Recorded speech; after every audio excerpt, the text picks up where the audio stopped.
What's up, guys? Welcome back to another episode of the Live Loud Life podcast. My name is Dr. Antonio, your host of the Live Loud Life podcast. I'm happy that you're here. I'm happy that you're listening and you're jiving with our content and our message here. What we're about.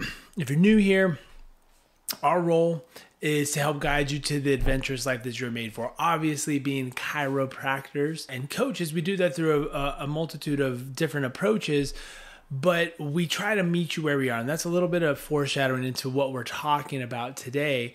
But what we have found is families deserve more from their healthcare providers. And we hope that we can fill in the gaps of the message and the questions that you're not getting answers to through the knowledge and expertise that we have. And we do this in kind of a subset of different niches and specialties, of which is primarily prenatal, postnatal, and pediatric care, which is what my wife, Dr. Nichelle, does. But then outside of that is just musculoskeletal pain. And I heard a stat the other day, and this was a reflection off of COVID 2020 and 2021 of just and this is not what we're referring to, but it started with the mental status of the United States adult. This was just the adult population, not to mention what's happening on with adolescents, teens, and kids, is that 40% of them were at an elevated stress level compared to what they were previously. It just added so much more stress on that. But on top of that, and stress having part of play of that,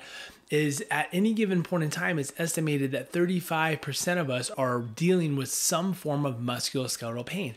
That's a lot. When you look at the total population of the United States, and we're just talking about United States stats, 35%, a third of you, 1 out of 3, is dealing with some form of musculoskeletal pain.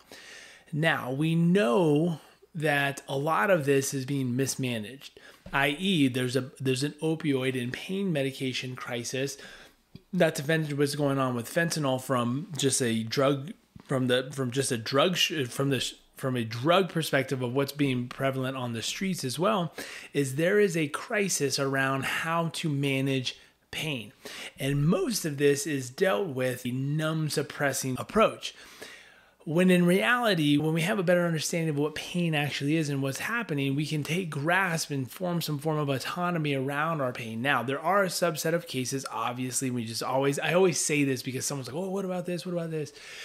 There is obviously a subset of pain that needs a multifactorial approach that might include some form of medication. But as seen this week in particular with 3 hot low back cases, when we say hot low back cases, this is like your typical I bent over and my back went out situation. I can't walk. I'm about to go to the hospital to get medication, but I don't want to. And it was all dealt with a movement approach, of which we were able to retrieve 50% reduction in pain medication with a few basic exercises explained in a certain context and form to help these individuals get control of their pain in this immediate set so that they can start gaining some momentum in a positive direction rather than going through a negative feedback loop. And what we're seeing, right, is this approach of not understanding how to actually manage musculoskeletal pain. Now, when you're in this world, as I am, and obviously most of the listeners are not, is you see this constant battle of, and this is true in any industry, to be honest, of like how to best approach these. You have one side that thinks this, you have another side that thinks this, i.e. look at how our nations ran of just a two-party system and then the complete opposing views of those, and realistically not getting a lot of stuff done in that, but this is not a political show, but that's what we see is just we can't find a middle ground of understanding that you have to have a patient-centered approach. And that's what today's show is. If you feel that you have been, or your case, or your musculoskeletal pain, or your injuries have been mismanaged because you got one person saying this, you got another person saying this, you want a conservative methods, but you don't want to take medication, but yet at the same time, that they're not getting you anywhere because you're self-reliant on not only medication, but maybe physical therapy or chiropractic adjustments. If you feel that your case has been mismanaged, this is the show for you. This is how to manage musculoskeletal pain. And this is through one question and one question alone. Now, this is a who, not how question, meaning this doesn't necessarily tell you the how. This just indicates the appropriate question to determine if you have the right provider who will provide you, who will be the who for you, providing the how, the means, so on and so forth. And this is a question that we've heard in multiple different areas from multiple different people in one way or another. And some have obviously coined the term to be theirs. It's something that's been around coaching and marketing and advertising. But realistically, this comes down to the trust factor. And the trust factor is whether you as the client, patient, or member trust the individual. And if the individual is asking this question and they've gained your trust, then you know you're on the right path. But the question sheds light to the underground or the underlying truth, message, or goals that you're trying to accomplish. So it's really more about you as the client and patient as a self-reflection. But it's hard to know that if you're not being asked the question. Now, the question is, which we'll get to here in a moment, will provide you a thought process that's really what's important. Because when you're dealing with musculoskeletal pain, if asked incorrectly, the answer is, I just want my pain down. Like, why is that important? And this has been asked, like the 5 whys, where you just keep asking why, until they finally break down and cry because, they know the real answer. No, I'm just kidding. They don't always break down and cry, but they know the answer because you've dove in far enough to determine what's their true motivation. Now, when we're dealing obviously with musculoskeletal pain, it's less about their immediate pain. It's more about, I can't do X, Y, and Z, which are important to me, and I would like to do that. And to name off a few of these most recent back cases is, I love gardening. It's summertime in Colorado. I want to be able to garden. I want to be able to enjoy my yard. I want to be able to enjoy the outdoors, and I can't do that right now because of my pain. Or I lead an active lifestyle. I want to be able to go paddleboarding. I want to be able to go hiking. I want to be able to do those things. I want to be able to get down on the floor with my grandkids or my children to enjoy time with them, but I don't feel comfortable with that. I want to be able to sit in a meeting and not feel like death when I get up. And this is more a motivating factor for emotional improvement, whatever that might be. And in reality, when it looks like it's very draining mentally. I want my energy back. And so we now start to see a different criteria on what goal outcomes we should be looking for. Many a times, providers such as myself are looking for quote unquote functional improvements, and this is dictated by the insurance model, meaning they want you to go through a checks and balance list to determine if there is functional improvement to actually understand if your treatment is showing improvement, right? Now, there is validity to that, meaning a lot of these functional assessments are based on getting dressed in the morning is easier. I'm able to do more activities. But from a functional improvement, what we're also looking for is, what I'm not looking for, but what others are looking for is just like, your stability is measured. I'm able to measure your stability or quantify your stability or quantify your range of motion through range of motion and goniometry, and that has improved, thus you must be improving. And I think there's a time and place where that could be important. But for me, I hate that. I don't think it's valuable.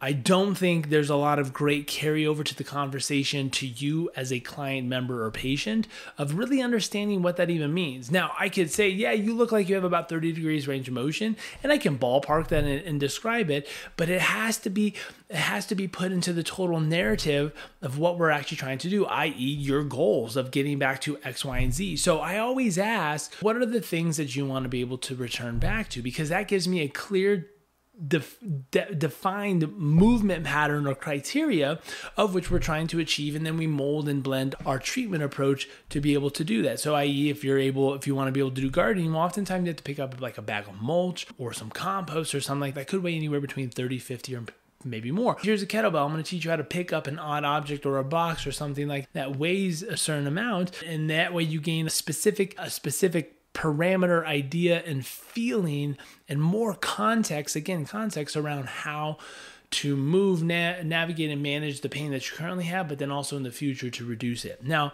coming back to the question, right? So the question that we ask on every single new patient that comes in the door that we've been treating, and or if there was a recurrent, or not recurrent issue, but like a new issue or a new problem that we're trying to solve is, hey, if we're sitting down here now, depending on obviously the length of what we're talking about, sometimes this length will change, whether it's 3, 6, a year, or 3 years. But we're just going to pick, we're just going to pick 3 to 6 months to just start the narrative. So I'm just going to read it here to make sure I get it right. Obviously, this spits off differently depending on the person.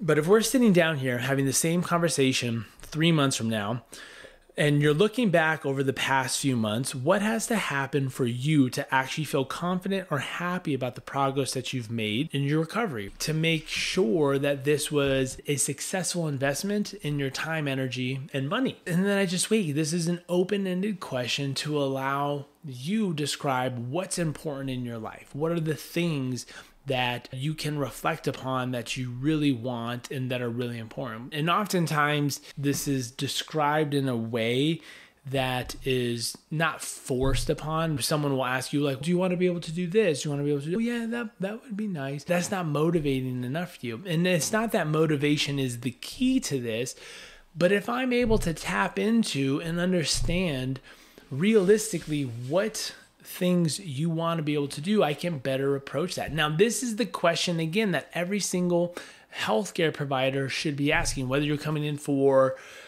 cardiac support from your cardiologist, maybe your rheumatologist, so on and so forth, so that they can navigate not only the management of that, but then address it appropriately with maybe medication, but also with an appropriate referral, not just the standard cookie cutter. You need physical therapy. You need to get your heart stronger. You need to get your joints stronger. More times than not, musculoskeletal conditions should be primarily managed on, we'll say, a progressive subset of physical therapy and chiropractors and rehab professionals, but personal trainers and strength conditioning coaches, with the caveat of understanding about pain management, because I think there's obviously a subset of personal trainers and strength conditioning coaches who are just the same run of a mill. Hey, we're going to put you in a group boot camp class, doing this and make you stronger. Things need to be tailored, and that's the approach that we're trying to get to is, when you're dealing with musculoskeletal pain, unfortunately, and I do apologize that this is the way it oftentimes goes, is unfortunately this changes the narrative and context about how things should be approached. And some get more musculoskeletal complaints than others, and that's just the nature of it. But I always try to emphasize that it's called the gift of injury. Be blessed that you're able to actually move and navigate through a life situation, because many people are actually not able to do that. But be blessed in understanding that your body's trying to tell you that, hey, what we've been doing in the past is not working. And if you want to live a long, loud, active life, something has to change. And this is your body's way of telling you. Just I wish I was able to have a certain thought process that I see others are able to accomplish. It's just not the way that my brain thinks. And I have to go through sometimes a longer route in order to achieve a certain goal or result, or just even a mindset and thought process that I'm trying to go through, or others, it just seems to click. It's just how it is. And unfortunately, that takes more time, energy, investment. Based on my knowledge, I don't have to invest as much time, energy, and money in coaching from a health perspective as far as like nutrition and personal training, so on and so forth. But for me, I have to invest more time and energy on someone who can help me navigate my thoughts and mentor and coach from that perspective, where it's based on our strengths. And the question again helps you navigate, well, what are the important things? This same question is asked in a different context, professionally and personally. What has to happen if I was to go with a coach? What has to happen in my life for me, reflecting back, that would say this was a successful investment of my time, energy, and money, both professionally and personally, over the next 3, 6 months, year, or 3 years? And I would answer with, I want to be able to be here. I want to be able to do X, Y, and Z. I want X amount of revenue. I want to diversify into maybe other investments or something like that. So you just have to understand that the friction that you have in your life, whether it's mentally, whether it's musculoskeletally, whether it's, what's the word I'm looking for? Some basis, a form of health, cardiac, I apologize. The word that's coming to mind, but basically just your lifestyle, your health we all have some friction at different points in life, and your investment is an investment.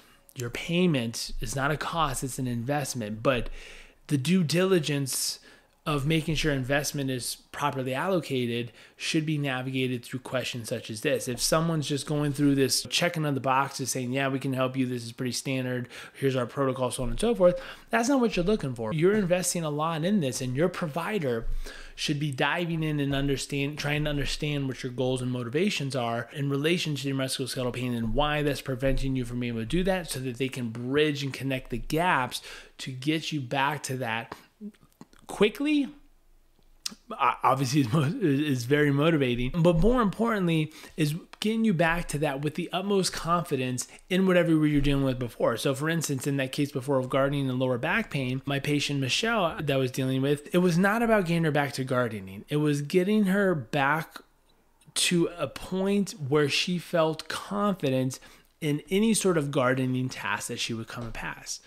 Picking up a bag of mulch again, picking up a bag of compost, picking up a large rock that needed to be moved from A to B, and having the know-how of how to pick up odd objects, but also how to leverage her body to be able to do it, but also have the strength capacity to be able to accomplish it, so that she didn't fear having a reoccurrence or something like that. Once again, the question that I want you to consider, not obviously asking, but if someone's not asking you this, is, hey, this might not be the person to team up for you. This might not be your who for your how. Is if we were sitting down and having the same conversation 3 months ago, and you're looking 3 to 6 months ago, and you're looking back over the last few months, what has to happen for you to feel confident or happy about the progress you've made and the investment of your time, energy, and money in your care? And then you share it, right? So if you're not getting this, these questions oftentimes, it's as described previously here, it's a thought-provoking question. It's intentionally framed in a way to have you reframe and reference what is actually your goals outside of just pain reduction and management when we're talking about musculoskeletal pain, and finding the right person and provider. And oftentimes, while as we know, manual therapy is very beneficial, oftentimes it's just having someone work through these questions with you to help you get the right answers and the right direction. In this same example, obviously Michelle, who saw me with some lower back pain for gardening, she was nearby and she was able to come see me, and the power of manual therapy and adjustments provided a catalyst to the system. But we have worked with other individuals from San Diego all the way out to New York that are going through the exact same thing, and we simply framed the same question and then did an evaluation virtually to help guide them. Hey, this is what I'm seeing, this is where you are, this is how your pain is being described based on that history and examination of what I've asked you to do. I have a strong feeling it's this, and if you want to get back to X, Y, and Z, gardening, snowboarding, hiking, riding your horse, whatever that is, here's the best approach that we can do that. We're going to build mobility around these joints, because it's really important for you to have mobility here and here to reduce added load onto your lower back, as an example. It's really important for us to go through stability exercises, oftentimes seen as core exercises when we're talking about the lower back. But here's how I want you to approach it. So more times than not, this is a conversation of navigation, not necessarily essentially implementation. And then finding other, obviously, resources if manual therapy or adjustments or something like that might be needed. We always say the foundation of recovery is that narrative and that conversation of understanding that, and then obviously proper diagnostics of knowing the context of the situation. And then the manual therapy is simply a catalyst. It does help you get there faster if someone knows what they're doing and they do it well, but it's not always needed. So I implore you to dig deep. You are vetting me as a provider. Obviously, if they're a referral, they come trusted and liked from obviously who referred you, but it's still, in my opinion, your responsibility to vet your providers. I encourage anyone coming in to ask questions about what we do so that I can get them to get to this, so I can have a conversation and be able to ask these types of questions so that I can know if they do trust me, because if there's no trust in that relationship, it's not going to be a successful relationship. You're not going to see the amount of success that you could see if you're working with someone that you actually trust. If you don't trust your provider, I encourage you to find a new provider. There are plenty of providers out there now. Those trusted providers sometimes come at a premium, and that premium should not be seen again as a cost. This is an investment, and oftentimes it saves you actually time, effort, and money in the long run, because you're able to get the results that you want based on that question a lot sooner than if you were to go with your kind of standard run-of-the-mill situation. So if you are digging this, please share it with someone else who's been frustrated of going through the system. We appreciate if you're digging this, to give us a comment, to subscribe, to share, so that we can get this message out that there are providers out there that want the best for you and that are not just trying to push you through the system and push you through the wheel. And if you have any questions specifically about certain topics, we'd love to be able to address those. So please shoot us a comment. You can shoot us an email at hello@liveloudlife.com. Our social media is at live.loud.life on Instagram. And then you can check this out on YouTube. We have a number of different pieces of content, videos on YouTube, helping you deal with musculoskeletal pain from a number of different issues: prenatal, postnatal, pediatric care, so on and so forth. So thanks again for tuning in, guys. Live loud. I hope you have a wonderful week, and we'll see you next time.